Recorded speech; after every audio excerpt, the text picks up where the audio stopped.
నేను 2018 నుంచి ఇదే గ్రౌండ్లో వాకర్గా తిరుగుతున్నాను. ఫస్ట్లో చాలా బాగా మెయింటైన్ చేసేవారు. రాను రాను ఈ నెగ్లెక్ట్ అయిపోయి గ్రౌండ్ని సరిగ్గా పట్టించుకోవట్లేదు. ఫస్ట్ థింగ్ ఏంటంటే గ్రౌండ్ వాక్ ఏరియా అంతా కూడా చాలా దారుణంగా తయారైపోయింది. వర్షం వస్తే స్కేటింగ్ అయిపోద్ది. రెండోది ఏంటంటే పిల్లలు ఆడుకుని బొమ్మలు మొత్తం నాశనం అయిపోయి, అలాగే పిల్లల పాపం వచ్చి వాళ్ళు చాలా ఇబ్బంది పడుతూ అవన్నీ గీసిపోయి వాళ్ళకి సెప్టిక్ కూడా అయ్యి చాలా ఉదంతాలు ఉన్నాయి. అంచేత తొందరగా ఈ గ్రౌండ్ని పూర్తిగా డెవలప్మెంట్ చేసి బాగు చేయాలని కోరుతున్నాను. సార్, నా పేరు Basava Venkatakrishnarao, retired bank employee.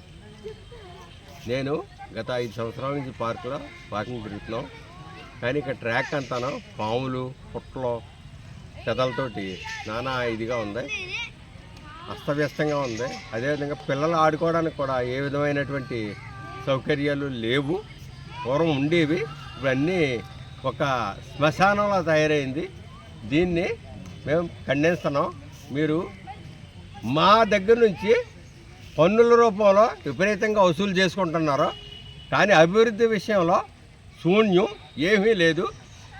మేము పన్నులు కట్టడం మానేయమంటారా?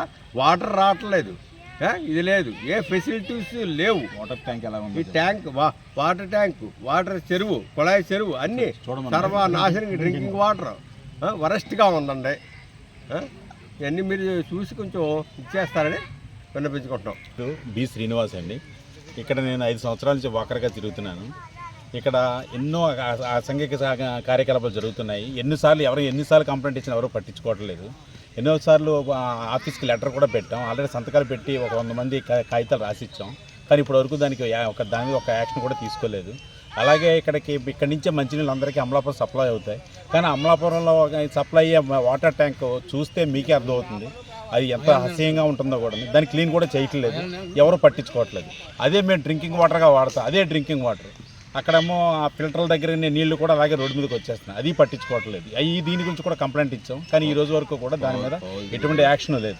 అదేవిధంగా ఈ వాకింగ్ చేసే ట్రాక్ మీద పాములు తిరుగుతున్నాయి, కానీ అది దా విషయం కూడా మేము ఇచ్చిన లెటర్లో మెన్షన్ చేసాం. దానికి ఎటువంటి స్పందన లేదు.